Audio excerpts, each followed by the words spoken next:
हमारा जो टॉपिक है वो है एरेज एंड ऑब्जेक्ट। अभी तक हमने वेरिएबल्स को पढ़ा है, हमने ऑपरेटर्स को पढ़ा है, हमने इफ एल्स को पढ़ा है। आज हम एरे की बात करेंगे। ठीक है। आज की इस लेक्चर में हम देखेंगे कि एरे क्या होता है और किस तरह से मल्टीपल वैल्यूज को हम हैंडल करते हैं किसी प्रोग्राम के अंदर। An array is a collection of values that can be of any data type. ये डेफिनेशन हमारी जो जावास्क्रिप्ट है उसके लिए बिल्कुल ठीक है कि एरे एक ऐसा कलेक्शन ऑफ वैल्यूज होता है जिसमें किसी भी किस्म का डेटा स्टोर कर सकते हैं आप। लेकिन अगर हम जो कोर प्रोग्रामिंग लैंग्वेजेस है लाइक सी शार्प जावा, वहां पर होता ही है सी शार्प जावा वगैरह में कि आपका जो एरे है उसमें जो डेटा हो सकता है वो एक ही डेटा टाइप का हो सकता है। अभी तक हमने वेरिएबल को पढ़ा था, तो वेरिएबल एक वैल्यू स्टोर करता है। हम डिस्कस करते थे, लेट्स से हम यहाँ पर अपने प्रोग्राम में आए तो हमने एक वेरिएबल डिक्लेयर किया हुआ है ए इक्वल टू 74। तो ये एक मेमोरी लोकेशन पे जाके 74 को स्टोर कर देता है। अब एरे क्या होता है? एरे हमारे पास, लेट्स हम कहते हैं लेट, एक मैंने लिस्ट बना ली फ्रूट्स की। ये एक वेरिएबल है मेरा और इसके अंदर स्क्वायर ब्रैकेट के अंदर मैंने मल्टीपल वैल्यूज डाल दी, लाइक एप्पल और बनाना। ठीक है, लेट्स ऑरेंज। अब ये तीनों वैल्यूज दिखने में ऐसा लगता है कि जैसे फ्रूट के अंदर स्टोर होगी। ठीक है, फ्रूट का एक वेरिएबल है, उसमें अब तीन वैल्यूज है। तो ऐसा लग रहा है दिखने में बज़ाहिर कि ये जो फ्रूट्स का वेरिएबल है इसके अंदर तीन वैल्यूज स्टोर है। तो ऐसा नहीं है कि एक वेरिएबल तीन वैल्यू स्टोर कर सकता है, नो। अब ये वेरिएबल नहीं है बल्कि एक एरे है। ठीक है, array is a collection of values. ये तीन वैल्यूज के कलेक्शन को अपने अंदर स्टोर किए हुए है फ्रूट्स के अंदर। ठीक है, फ्रूट उसका नाम है इस एरे। ठीक है, तो ये इस तरह से एरे डिक्लेयर करना, या फिर हम लेट लेट से फ्रूट वन करके मैं उसको कह दूं एप्पल। ठीक है, और लेट फ्रूट टू करके मैं उसको वेरिएबल को वैल्यू दे दूं बनाना। ठीक है, और इसी तरह मैं कह दूं let fruit three equals to orange. तो ये इस तरह से तीन वेरिएबल हो गए। ठीक है, और यहाँ पर एक एरे है जिसमें तीन वैल्यूज है। तो मेमोरी के अंदर ये दोनों, ये जो तीन वेरिएबल हैं ये भी इतनी ही जगह लेगा जितना ये एरे लेगा तीन वैल्यूज वाला। ठीक है, so what is the benefit of creating an array? तो देखो, एरे की जो डेफिनेशन है वो ये है कि it can store multiple values, it is a collection of values of any data type. But ये जो है स्टोर होते हैं एडजेसेंट लोकेशन। एडजेसेंट लोकेशन से क्या मुराद है कि अगर इस तरह से आप तीन वेरिएबल डिक्लेयर करते हैं तो वो कंप्यूटर की मेमोरी में जहां भी जगह मिलती है किसी भी प्लेस पर इनको प्लेस कर सकता है। ठीक है, आ, लेकिन जब आप एरे बनाते हैं तो वो मेक श्योर करेगा, आपका पीछे जो मैकेनिज्म है स्टोरेज का, कि ये वाली जो तीनों वैल्यूज हैं वो बराबर बराबर में रख दी जाए, क्योंकि ये एरे है। ठीक है, तो array is a collection of values of any data type in JavaScript that stored in adjacent location, बराबर बराबर में स्टोर हुआ हुआ। इन तीनों को इस्तेमाल करने का तरीका हमें पता है कि भाई हम लिखते हैं कंसोल डॉट लॉग, और फिर हम कहते हैं भाई फ्रूट को इस्तेमाल करना है, अगर ये फ्रूट वन को प्रिंट करना है, फ्रूट टू को प्रिंट करना है तो हम यहाँ पे टू दे देते हैं, थ्री को प्रिंट करना है तो हम यहाँ थ्री दे। तीन अलग अलग वेरिएबल हमें पता होने चाहिए। इस तरह अगर 100 फ्रूट के नाम है तो 100 वेरिएबल। इसके मुकाबले में अगर हम लेट से एक एरे बनाते हैं और हम उस एरे को कंसोल करते हैं तो जावास्क्रिप्ट तो डायरेक्ट इसको मुझे डायरेक्टली भी प्रिंट करके दे देगी, पूरा का पूरा एक एरे। तो ये देखें, ये एक एरे की तरह दिखा रहा है। ठीक है, आप गौर करें, ये एक वैल्यू नहीं है बल्कि ये तीन वैल्यूज हैं जो एक साथ कुछ इंडेक्सेस पे स्टोर हुई है, 0 1 2। ठीक है, ये इनके इंडेक्स है। अब इंडेक्स को याद करने का तरीका ये है कि आप इस तरह समझ लें कि किसी भी एरे के अंदर जो पहली वैल्यू होती है वो ग्राउंड फ्लोर पे होती है, 0 फ्लोर पे, और सेकंड वैल्यू फर्स्ट फ्लोर पे, और थर्ड वैल्यू सेकंड फ्लोर पे। इस तरह से आप इसको याद रख सकते हैं कि ये जो एरे के इंडेक्सेस होते हैं, एरे स्टोर करता है हर वैल्यू को इंडेक्स से याद कर। ठीक है, मतलब फ्रूट जो है वो एक इब्तदाई पॉइंट है जो कि 0 है, जहाँ पे ये एरे शुरू हो रही है। फिर फ्रूट के आगे 1 2 3 4 अगर आप लगाते जाएंगे तो आपको वैल्यू नंबर 2 3 4 मिलती जाएगी। मतलब ये देखें, अभी अगर हम फ्रूट को इस तरह से प्रिंट कर रहे हैं तो वो पूरा एरे हमें रिटर्न कर रहा है। ठीक है, वो बता रहा है कि ये एक एरे। ठीक। बट अगर हम इसमें से सिर्फ बनाना को प्रिंट करना चाहते हैं तो हम यहाँ स्क्वायर ब्रैकेट लगा के 1 लिख दें। इसका मतलब ये हुआ कि फ्रूट में से वो वैल्यू प्रिंट करो जिसका इंडेक्स है 1। एप्पल का इंडेक्स 0 है, इसका इंडेक्स है 1। आइए देखते हैं। तो देखें, अब ये वैल्यू की तरह प्रिंट हुआ है, अब ये एरे नहीं है बल्कि ये प्योर वैल्यू है बनाना। ठीक है। इंडेक्स को समझने के लिए हमारे पास यहाँ एक ये तस्वीर मौजूद है, इससे हम समझते हैं इसको। तो देखें, ये जो पूरा ब्लू वाला एरिया, ये पूरी एक एरे है। इसमें ये जो पिंक वाले आइटम है, ये एलिमेंट्स है एरे के, जो कि एक्चुअल वैल्यू। और इंडेक्सेस जो है वो एरे में मौजूद है। पहला पहला एलिमेंट 0 इंडेक्स पर है, दूसरा एलिमेंट 1 इंडेक्स पर है, तीसरा एलिमेंट 2 इंडेक्स पर है, और चौथा एलिमेंट तीसरे इंडेक्स पर। ठीक है। तो एरे की जो टोटल लेंथ है इस वाले एरे की, वो 4 है, जिसका फर्स्ट इंडेक्स 0 है और लास्ट इंडेक्स 3 है। ठीक है। अगर इस चीज को मैं यहाँ पर आपसे पूछूं, मेरे फ्रूट वाले जो एरे है उसकी लेंथ कितनी है, कौन बताएगा मुझे?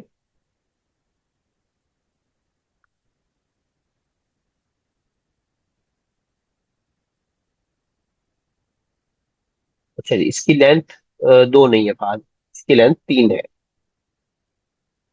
ठीक है। पूनम का आंसर ठीक है। इसकी लेंथ 3 है। क्यों 3 है? क्योंकि इसमें एलिमेंट 3 है। ठीक है। जब एलिमेंट 3 है तो लेंथ भी 3 ही है। जिस तरह अगर हमारा एक घर हो जिसके अंदर 2 मंजिलें हो, तो हम उसको 2 मंजिला घर कहते हैं, क्योंकि पहली मंजिल 0 होती है। ठीक है। और फिर उसके बाद ऊपर जो है उसके फर्स्ट फ्लोर होता है, जिसको हम दूसरी मंजिल कहते हैं।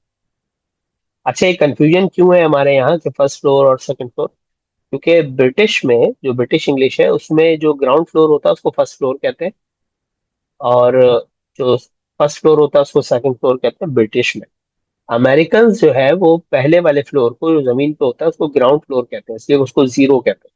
तो क्योंकि ये जावास्क्रिप्ट भी अमेरिकन ने ही बनाई है, तो एरे का कॉन्सेप्ट भी वैसा है। तो ये 0 इंडेक्स है, ये 1 है, और ये 2 है। तो इंडेक्स इसके 3 है, जो कि 0 से शुरू हो रहे हैं, 0 1 2। तो लेंथ इसकी 3 है, इंडेक्स भी 3 है। लेकिन पहला जो इंडेक्स है वो 0 है, और जो आखिरी इंडेक्स है वो 2 है। ठीक है। ये क्लियर हो गया?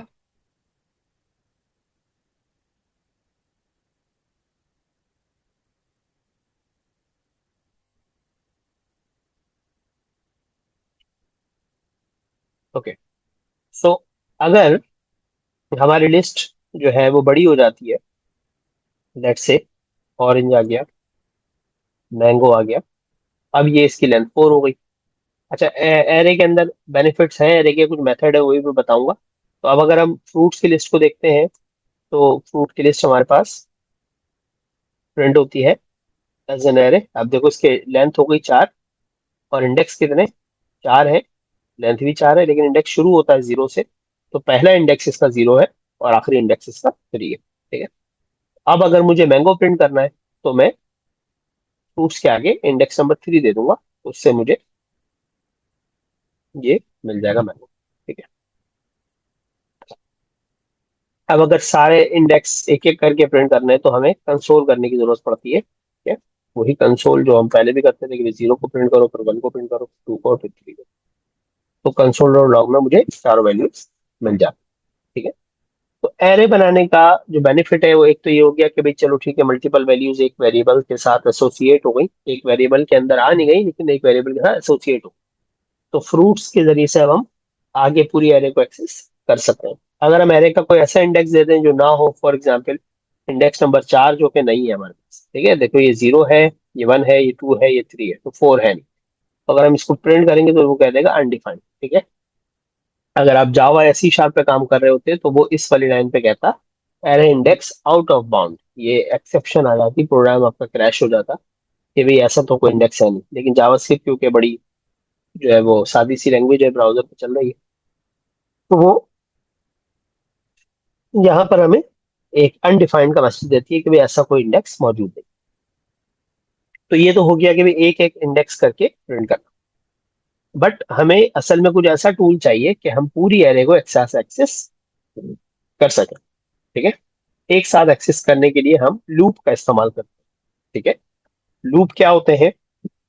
लूप कहलाते हैं आइटरेटर्स, किसी भी प्रोग्राम के अंदर चीजों को बार बार अगर आपने कराना हो। अब यहाँ गौर करें तो ये कंसोल डॉट लॉग बार बार हो रहा है और बार बार वो फ्रूट्स में से कोई वैल्यू ला रहा है। तो हमें बार बार एक काम अगर करवाना है प्रोग्रामिंग के अंदर, तो हम अपनी प्रोग्रामिंग लैंग्वेजेस में लूप का इस्तेमाल करते हैं। ठीक है। और लूप जो है वो फॉर का लूप बड़ा मशहूर है, वाइल का लूप है, डू वाइल का लूप है। ये तीन लूप जो है वो हर प्रोग्रामिंग लैंग्वेजेस में तकरीबन मौजूद है, तकरीबन सारी प्रोग्रामिंग लैंग्वेजेस के अंदर। ठीक है। और जावास्क्रिप्ट में लूप के साथ एक और सॉरी एरे के साथ एक बड़ा अच्छा जो है वो आइटरेटर मौजूद है, इसको मैप कहते हैं। तो हम अभी मैप को पढ़ेंगे। ठीक है। मैं लूप्स की आपको अलग एक वीडियो में मैं बना दूंगा। उसमें मैं सारी पुरानी वीडियो भी है मेरी लूप की, तो वो मैं उसको शेयर कर देता हूँ। तो लूप आप वैसे भी पढ़ सकते हैं, लूप बड़े जबरदस्त हैं, इस्तेमाल करने चाहिए हमें। बट यहाँ पर जो हमारा एरे है उसके साथ हमारे पास एक फंक्शन होता है मैप का, ये हम अभी पढ़ेंगे। कि भाई फ्रूट की हमारे पास लिस्ट है, हम चाहते हैं कि इसको प्रिंट करें, जैसे अभी हम यहाँ प्रिंट कर रहे थे ऐसे। ठीक है। तो इन सारी चीजों को हमने कमेंट किया और अब हम उसको मैप के फंक्शन से प्रिंट करेंगे। कैसे? आप फ्रूट्स डॉट मैप का फंक्शन इस्तेमाल करें। मैप मतलब मैप करो। ठीक है। इसका मतलब ये होता है कि हर एक एलिमेंट को आप एक्सेस कर सकते हो आप इस मैप के अंदर, फ्रूट के, क्योंकि आपने फ्रूट पे मैप चलाया। इसका सिंटेक्स इस तरह से कि एक कॉल बैक फंक्शन बनता है यहाँ पर, इस तरह से। ठीक है। इसको एरो फंक्शन भी कहते हैं। कि एक जो है वो राउंड ब्रैकेट आ गए, यहाँ पर हम एक एसोसिएटेड एक वेरिएबल बना लेते हैं जो फ्रूट के हर एलिमेंट को एक्सेस कर सकता है। फॉर एग्जाम्पल एलिमेंट है तो मैंने कह दिया आइटम। ठीक है। अब ये आइटम का जो वेरिएबल है ये बस यही बना है, और इसका मतलब ये है कि हर एक आइटम जो मेरे फ्रूट में मौजूद है वो इसके अंदर आ जाएगा जब जब मैप चलेगा। और फिर इसके कर्ली ब्रैकेट के अंदर आके आप एक्सप्लेन करते हो कि इस मैप से करवाना क्या है आप। तो मैंने कहा कंसोल डॉट लॉग कर देना इसको आइटम। ठीक। तो अब आइटम जो जो भी मिलता जाएगा वो प्रिंट होता जाएगा, देखेंगे आप। सिंपल वही सेम आउटपुट। ठीक है। ये मैप का वेरिएबल, ये जो मैप का फंक्शन है हमारा एरे के साथ इस्तेमाल होता है, और ये लूपिंग वाला काम कर देता है कि मैप जो है हर एक एलिमेंट को एक्सेस कर सकता है इस आइटम के थ्रू, ये जो वेरिएबल बनाया हमने। और फिर उसके साथ आपने जो करना है वो आपको करें। मतलब फॉर एग्जाम्पल आप कंसोल डॉट लॉग कर रहे हैं तो वो आपको कंसोल करके दे देगा। अगर आपको इसमें इंडेक्स भी चाहिए तो आप यहाँ पे कॉमा लगा के एक वेरिएबल और ले लें आई। ठीक है। ये इंडेक्स आपको प्रिंट करके देगा। फॉर एग्जाम्पल हम कंसोल में कहते हैं भाई आई कॉमा आइटम प्रिंट करो, तो आई से वो हमें इंडेक्स भी प्रिंट कर रहा है कि इसका इंडेक्स 0 है, इसका 1 है, इसका 2 है, इसका 3। ठीक है। तो ये मैप का फंक्शन बड़ा जबरदस्त है, बहुत काम आता है मैप का फंक्शन। और ये हम जब तक फ्रंट एंड डेवलपमेंट करेंगे तब तक, बल्कि बैक एंड डेवलपमेंट में भी आप नोड के अंदर भी इसको बहुत ज्यादा इस्तेमाल करते हैं। तो ये मैप का फंक्शन जो है इसको बहुत अच्छी तरह से समझे कि ये मैप जो है क्या करता है। मैं इसको एक बार और इसका सेंटेक्स लिख दूं ताकि किसी को कंफ्यूजन हो तो वो दूर हो जाए। कि भाई आपने कोई भी एरे लिया, ठीक है, डॉट मैप का फंक्शन, अब ये फंक्शन है, राउंड ब्रैकेट इसकी पहचान है।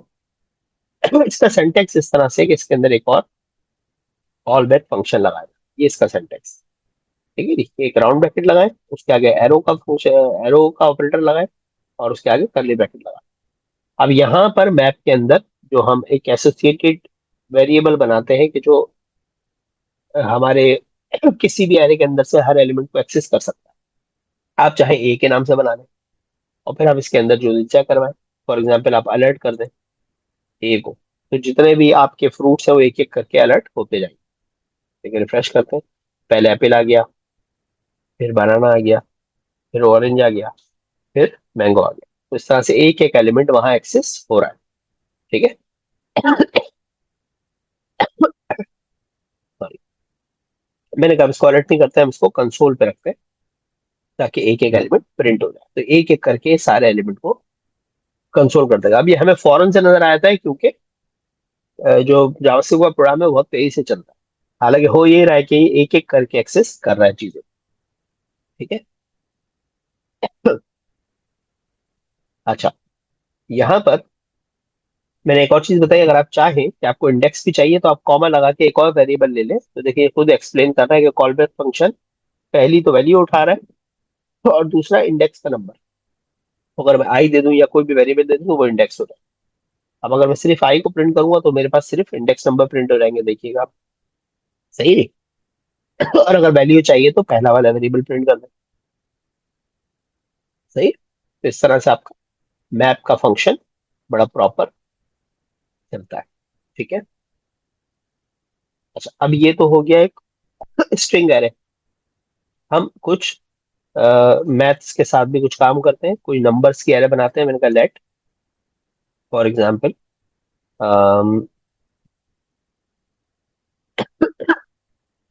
मैंने कहा भाई मेरे पास रंस है, और रंस के अंदर मैंने 25, 63, 0, 75, 12, फिर एक 9, फिर एक 3, ये इस तरह से हमने रन्स की एरे बनानी। ठीक है। अब ये फॉर एग्जाम्पल एक बैट्समैन की रन्स की एरे, तो मुझे उसका एवरेज निकालना है अगर, तो मैं क्या करूंगा? मैं कहूंगा एक वेरिएबल बना लेते हैं। अब वैसे तो एक्सेस करने का तो वही तरीका है कि आप रन्स को पूरा पहले मैप कर देते हैं, रन्स डॉट मैप। और आपने कहा भी हर आइटम, आइटम जरूरी नहीं है, कोई भी वेरिएबल हो सकता है, मैंने कहा आर में रख लो। और फिर उसको मैंने कहा कि अभी कंसोल कर दो पहले आर को, तो ये सारे रन्स भी प्रिंट हो जाएंगे हमारे रन्स प्रिंट होगा। ठीक है। अब ये नहीं करना, और मैंने करना ये था कि मुझे एवरेज चाहिए, तो मैंने कहा लेट एवरेज जो होता है एवीजी, वो मैंने कह दिया 0। ठीक है। या पहले ही चलो टोटल करेंगे तो एवरेज निकलेगा, मैंने कहा टोटल दे देगा, टोटल 0 है। अंदर आके मैंने कहा हम कंसोल नहीं करते, हम बस टोटल में सम कर लेते हैं सारे जितने भी रन्स बनाए। तो मैंने कहा भी total plus equal to r. इस लाइन का क्या मतलब है कि टोटल में जो पुरानी वैल्यू हो वो भी रहे, और उसमें प्लस हो जाए आर की जो करंट वैल्यू, और फिर बराबर टोटल की हो जाए। तो क्या होगा कि पहली बार ये 0 है तो 25 हो जाएगा, फिर उसके अंदर प्लस 63 हो जाएगा, फिर प्लस 0 हो जाएगा, फिर प्लस। तो इस तरह से सारी वैल्यूज प्रिंट होती जाएंगी, ऐड होती जाएंगी टोटल के अंदर, और हम उसको फिर प्रिंट कर करके भी देख लेते हैं कि क्या बन रहा है टोटल हर बार पर। फिर आखिर में हम इसको बाहर निकाल देंगे टोटल को, ताकि टोटल हमारे पास फाइनल वाला ही है। अभी हम मैप में रख रहे हैं ताकि बार बार हमें टोटल का प्रिंट मिले। तो देखें 25, 88, फिर 0 ही था इसीलिए 88 रहा, फिर कुछ प्लस हुआ, फिर कुछ प्लस हुआ, फिर कुछ प्लस हुआ, फिर आखिर में आके 187 टोटल बन गया। ठीक है। तो इस तरह से प्लस इक्वल टू काम कर रहा है हमारा। ये ऑपरेटर हमने पढ़ा था लास्ट वीडियो के अंदर, मैंने बाहर रख दिया तो बस एक बार प्रिंट करेगा 187। ठीक है, दिस इज टोटल। तो मेरे पास टोटल आ गया उनके रन्स का। अब मुझे अगर एवरेज निकालना है इसका, तो मैं डिवाइड बाय जो भी लेंथ है मेरे एरे की उस पर रख दूंगा। फिलहाल लेंथ कितनी है? 1, 2, 3, 4, 5, 6, 7, तो अगर 7 से डिवाइड कर दूं तो मेरे पास एवरेज आ गया 26। ठीक, 26.7। अब ये जो लेंथ थी हमें पता थी तो हमने 7 लिख दिया। अगर लेंथ हमें ना पता हो तो क्या करें? तो एरे का एक मेथड है बड़ा अच्छा जो एरे की लेंथ निकाल देता है, रन्स जो हमारा एरे है डॉट लेंथ। ठीक है, ये आपको खुद ही इसकी लेंथ परफेक्ट आउटपुट है। अगर मैं सिर्फ लेंथ को पहले प्रिंट करके दिखा दूं आपको, तो देखें लेंथ का जो प्रॉपर्टी है, रन्स जो एरे है मेरा उसके अंदर डॉट लेंथ, ये हर एरे के साथ चलेगा।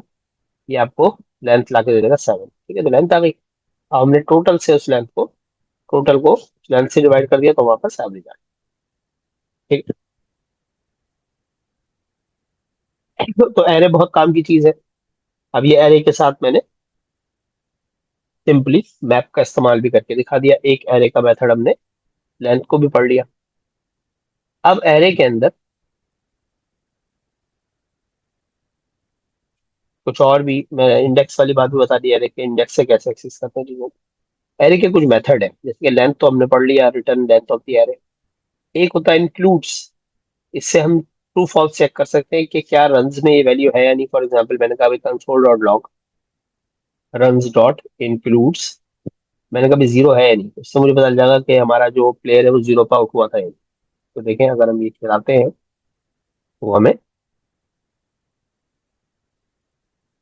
ट्रू या फॉल्स दे देगा। तो देखें ट्रू है, इसका मतलब है 0 पे वो आउट हुआ है, हमारी एरे के अंदर 0 मौजूद है। अगर मैं कहता हूँ 20 चेक करो कि 20 है या नहीं, तो जो कि नहीं है, मैं चेक करने के लिए कहता हूँ, देखिए फॉल्स हो गया, इसका मतलब है वो 0 पे आउट। 20 इसको उसने कभी नहीं। ठीक है, इंक्लूड्स का मेथड ट्रू फॉल्स। इसी तरह कुछ और मेथड है एरे के जो कि इसको थोड़ा सा फनी भी बनाते हैं। मतलब एरे के अंदर अगर आपने कोई आइटम ऐड करना हो, ये एरे है आपका ऑलरेडी, के अंदर 7 एलिमेंट थे, मैंने कहा रन्स डॉट पुश, मतलब एक आइटम आखिर में ऐड हो जाएगा, 3 के बाद ऐड हो जाएगा। अच्छा, इसको यहाँ करने का तो हमें कोई आउटपुट नजर नहीं आएगा, हम फ्रूट्स में ऐड करके देखें कि देखिए ये पहले एक फ्रूट प्रिंट हुआ हुआ है, और मैं यहाँ पर एक कंसोल डॉट लॉग लगा के एक लाइन सी प्रिंट कर देता हूँ बीच में, ताकि हमें पता चले कि हाँ फर्क आया। और यही वाला फ्रूट हम दोबारा प्रिंट करते हैं नीचे। तो देखो 2 बार ये फ्रूट प्रिंट हो रहे हैं हमारे, apple banana orange mango, apple banana orange mango. ठीक है। अब मैं यहाँ पर इस लाइन के बाद फ्रूट्स के अंदर पुश कर देता हूँ एक आइटम, और मैंने कह दिया फॉर एग्जाम्पल गुआवा।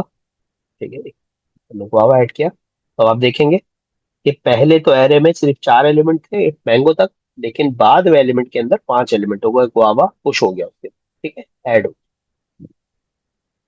अच्छा, इसी तरह अगर मैं पुश की बजाय पॉप का इस्तेमाल, सिर्फ पॉप, तो पॉप क्या करता है, पॉप जो है वो आखिरी एलिमेंट को उड़ा देता है और रिटर्न भी करता है। रिटर्न से मुराद अगर आप इसको प्रिंट करेंगे इस वाली लाइन को, तो ये मैंगो को प्रिंट भी कर देगा।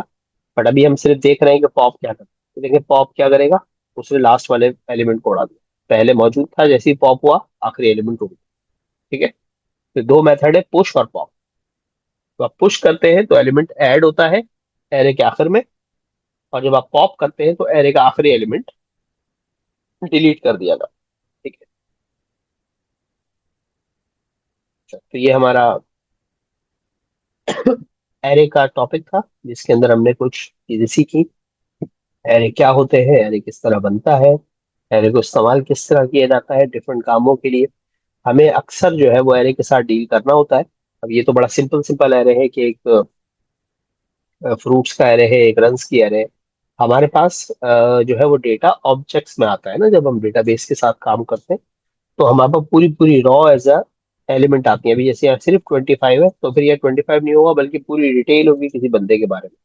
फिर कॉमे के बाद दूसरे बंदे के बारे में डिटेल होगी, फिर तीसरे बंदे के बारे में डिटेल होगी। इस तरह एरेज हमें पूरे पूरे ऑब्जेक्ट में मिलेंगे। तो वो हमने पढ़ना है, जो कि हम नेक्स्ट लेक्चर में इंशाल्लाह पढ़ रहे होंगे। और यहाँ पर एरे जो है हमारा, हम इसकी डिस्कशन को फिनिश करते हैं।